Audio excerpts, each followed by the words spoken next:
به نام خدای گەورە مێرەبان بەڕێزان زۆر بەخێر بن. خوشحالم کە پێوە ئامادەن و لەم سەفەرەکە ئێمە هاتووین ئەم ساڵ بۆ کۆربەندی ئابووری داڤۆس. چەندین تەوەر هەبوو کە قسەی لەسەر بکەین. تەوەری یەکەم ئەوە بووە کە ئێمە بین پەیوەندیە بازرگانی و ئابووریەکانی هەرێمی کوردستان لەگەڵ وڵاتانی دنیا و لەگەڵ کۆمپانیەکانی جیهان باشتر بکەین و دەرگای زیاتر بۆ وەبەرهێنان لە کوردستان بکەینەوە، پەیوەندی بینی کەرتی تایبەت و کۆمپانیا بازرگانیەکانی جیهان دروست بکەین. تەوەری دووهەمیشەوە بووە کە دوای ئەو ڕووداوە ناخۆشانەی کە لە ڕۆژاوا سەریان هەڵدا، ئێمە تەرکیزێکی زۆرمان کردە سەرەوەی کە پشتیوانی نێودەوڵەتی پەیدا بکەین بۆ ئەوەی کە کۆتایی بە شەڕ و پێکدادان بێەوە ئەو هێرشە ناڕەوایی کە دەکرێتە سەر خەڵکی کورد لە ڕۆژاوای کوردستان بوەستێت. هەوڵێکی زۆرماندا لەگەڵ سەرکردەکانی جیهانم بابەتەمان زۆر بە وردی تاوتوێ کرد و قسەی جدیمان لەسەر کردووە و هیوادارم ئەنجامی هەبێت و ئینشاءڵڵا بەرەو کۆتایی شەڕ و سەقامگیری و ئاشتی بڕوە. دەست خۆش سەرەتا منەمەیە کاک مەسرور بڵێم ماندوونە بن زۆر هیلاک و نازانم ئێستا ئەم چەند ڕۆژە ئێوە دەنگ و ڕەنگی تەواوی خەڵکی کوردستان بوون، هەر چوار پارچەی کوردستان. ئەم چەند ڕۆژە ئێوە دیدارتان زۆر بوو لەگەڵ سەرکردەکان وەکو جەنابی شداگەدار ئامادەت پێدا، لەگەڵ زۆربەی سەرکردەکانی ژیان دیدارتانە بووە و مەسەلەی گرنگ سووریا بوو. بەچی گەیشتون، چۆن دەتوانن ئێستا پارێزگاری لە ڕۆژئاوا بکەن و چۆن هاوکاری ڕۆژئاواش بکەن لە هەمان کات؟ ئەوەی ئێمە توانیمانەوە بیکەینەوەیە کە هەم سوورەتی کە لەسەر ئەرزی واقع هەیە، ئەوەی کە دەگوزەرێ لە کوردستان بە ئەو سەرکردانە و ئەو بەرپرسانە بڵێن کە چی هەیە و لە لایەکی تریشەوە هەوڵی جدی بدەین بۆ ئەوەی هەموو لایەک پشتیوانیەوە بکەن ئاشتی بەرقەراو بێ و ئەو شەڕ ئیتر بەرەو کۆتایی بڕوە. بە تایبەتی ئێستا کە قەلەقێکی زۆر هەیە، ترسێکی زۆر هەیە لە ناو خەڵکی کوردستانە، هیوادارین کە ئەو قەلەقە ئیتر نەمێنێت و بەرەو ڕێککەوتنێکی وا بڕوا کە ئاشتی بەرقەرار بێت لە ئەنجامدا. ئەمە هەدەفی ئەسلی ئێمە بوو، هەرچەندە ئێمە بۆ بابەتێکی ئابووری هاتین، بەڵام ئەمە بوو بە بابەتی سەرەکی لە قسە و گفتوگۆکانمان لەگەڵ ئەو بەرپرس و سەرکردانەی کە دیدارمان کرد لەگەڵ وەزیران هەر لەسەر هەمان پرس ئەگەر هات و ئاگر بە سەرناگر لە ڕۆژاوای کوردستان هیچ هەوڵێکەیە بۆ درێژکردنەوە؟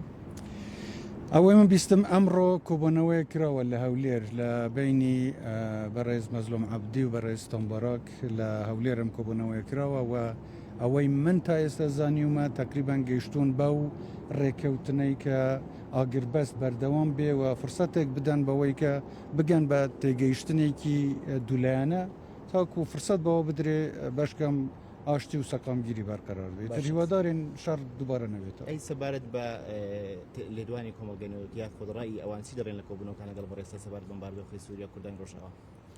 هیچ کەسێک لەگەڵ شەڕ نییە، هەر کەسێک ئێمە قسەمان لەگەڵ یان کرد بێ باسیەوە دەکەن کە ئەبێ کۆتایی بە شەڕ بێ و بەڵام ئەمەش ڕێگەی خۆی هەیە، بە تایبەتی ئەوەی کە ئێستا گرنگە ئاگربەست ڕابگەیەندرێ و چیتر ئەو فشارە دەرونیە لەسەر خەڵکی کوردستان نەمێنێت. ئیتر ئەگەر فرسەتی زیاتری قسەکردن و دایۆلۆگ هەبێ هیوادارین ئەنجامی باش. ئەی سەبارەت بە بابەتە سەرەکیەکە ئابووری چەندین ساڵە با بڵین 3 ساڵی لەسەریە کە سەرمایهداران دەهێنن بۆ داڤۆس و بەشداریان پێ دەکەن لە پرۆسەی حکومڕانی بە دیاریکراوی کەرتی تایبەت و حکوومەت بەیەکەوە سیاسەتی ئابووری دابڕێژن. ئەمە لە چیوە سەرچاوە دەگرێت و ئامانجی کوردستان بەرەوکوێ؟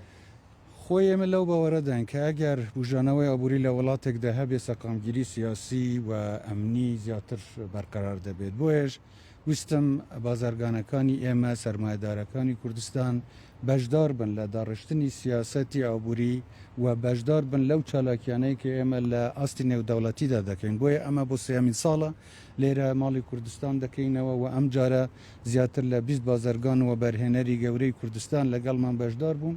لێرە خۆشیان دیداری تایبەتی خۆیان لەگەڵ کۆمپانیەکان هەبووە و هیوادارم ئەمەش ببێ بە ئەنجامێکی باشتر بۆ کرانەوەی کوردستان بەڕووی بازرگانی و ئابووری جیهان. جنابی سەرۆکوەزیران شتم تێبینی کردووە لە دیدگای بەڕێستان بە تایبەتی بەشداری پێکردنی کەرتی تایبەت لە حکومڕانی ئەوەی کە هەیە بێگومان ئەو کۆمپانیانی کەوا لێرەن جنابتان لە کابینەی نوێم هەیدەکەتان تایبەت کردو بە سێکتەرێک، ئەمیان بۆ کشتتوکاڵ، ئەمیان بۆ ئاودێری، ئەمیان بۆ ڕێگاوبان، ئەمیان بۆ عقارات، شتێکی ناوازەیە ئەمە لە کوردستان نەبووە. ئەمە بەردەوام دەبێت؟ لەمە لە سەرخودی بازرگانەکان دەمێنێت. سەرمایهدارەکان ئەوانەی کە کۆمپانیەکانیان هەیە خۆیان ویستیان چییە لە چ بوارێک لە چ کارتێک دەیانەوێ کار بکەن و پەرەی پێ بدەن ئێمە وەکو حکوومەت زیاتر پاڵپشتیان دەکەین. جنابی سەرۆک زێران بۆ بورە بس سؤال حاليا كان في لقاء جمع جنرال مظلوم عبدي مع المبعوث الامريكي توم براك، ايضا كان لقاء هناك بين رئيس نيجيرفان برزاني ومظلوم عبدي في اربيل. هنالك وقف اطلاق النار، المهله تنتهي يوم السبت القادم. برايك ما هو الدور الذي من الممكن ان يلعبه اقليم كردستان للحد من الانزلاق الى حرب والتهدئه، فضلا بان هنالك اتصالات دائمه بين الرئيس مسعود برزاني والرئيس السوري احمد الشرع، وما هي رسالتكم الى الكرد في كردستان سوريا؟ جنابی سەرۆک بارزانانی هەر لە ڕۆژی یەکەمەوە هەوڵێکی جددی داوە بۆ ڕاگررتنی شار و لەگەڵ هەموو لایەنێکیش قسەی کردووە میوانداری بەڕێز مەزلۆم عەبدی کرد لەگەڵ بەڕێز تۆمبارەک بۆەوەی بێن بۆ هەولێر و بگەن بە ئەنجامێک بۆ ئەوەی ڕێگری لە شارەکە بکرێ. دواتر لە چەندین گفتوگوی تەلەفۆنی لەگەڵ بەڕێز ئەحمەد شارە سەرۆک کۆماری سووریاش قسەی کردووە، هەروەها داوای لێ کردووە کە کۆتایی بە شەڕ بێ و ئەوانیش بەڵێنی ئەوەیان داوە کە کەسیان لەگەڵ شارنین و دایانەوێ شار بەرەو کۆتایی بڕوە، بەڵام ئەبێ ڕێکەوتنێکیش بکرێت کە لەلاەن هەردوو لایەوە جێگەی ڕێز و قبولکردن بێ. جەنابی سەرۆک ئێستاش لە ئیتالیا دیسان هەر لەوێژ هەموو تەرکیزی لەسەرەوە بووە کە پەیامەکانی بە دنیا بگەینێت کە ئەبێ ئەم شەڕە بەرەو کۆتایی بڕوە و ئینشاءالله بەرەو کۆتاییش دەڕوە. دیدارەکانی کە ئەمڕۆ لە هەولێریش ڕوویاندا دیسان هەر بۆ ئەوە بووە کە دەرفەتێکی زیاتر بدرێ بۆ ئەوەی ئاگر بەس بەردەوام بێ و بگەن بە ڕێکەوتنێک تاکو و ئاشتی و سەقامگیری ببێتە شوێنگرەوەی شەڕ و پێکدادا. پرسیارەکە دی جنابی سەرۆک وەزیران سوربەی هاوڵاتیان هەرێما کوردستان چاوەڕێی هەندێک و کابینا دەهێبێتە دامەزراندن گەهشتنە چ پێشنیارێکی ئەوانکو لە هەفاتنێکی دیگە لایەنێندیان سیاسیان هەرێما کوردستانە. پارتی هەل ڕۆژە ئێکێ یا ئامادە بێ بۆ ئەندی حکوومەت بێتە پێکینان بەس لەسەر بنەمای ڕێزگرتنێ ئەنجامێت هەڵبژاردنە. پارتی لەسەر ڕەیا خویا بەردەوامە و لازمە ڕێز لە ڕەیا خەڵکی کوردستانە بێتە گرتن. زۆر سپاسای آخر شت کە دەمێ بڵێم ئەوەیە کە دوای چەندین ساڵ کە هەوڵێکی جددیماندا دەستگای خێرخوازی بارزانانی بپەڕێتەوە بۆ ڕۆژاوای کوردستان، دوێنێ توانیان کاروانی هاوکاری بۆ ڕۆژاوای کوردستان ببن و بەردەوامیشن لە هاوکاریکردن و ئەوەی پێمان بکرێ ئەنجامی دەدەین و ئینشاءالله نایڵێن خوشک و براکانمان بە تەنیا بمێنن.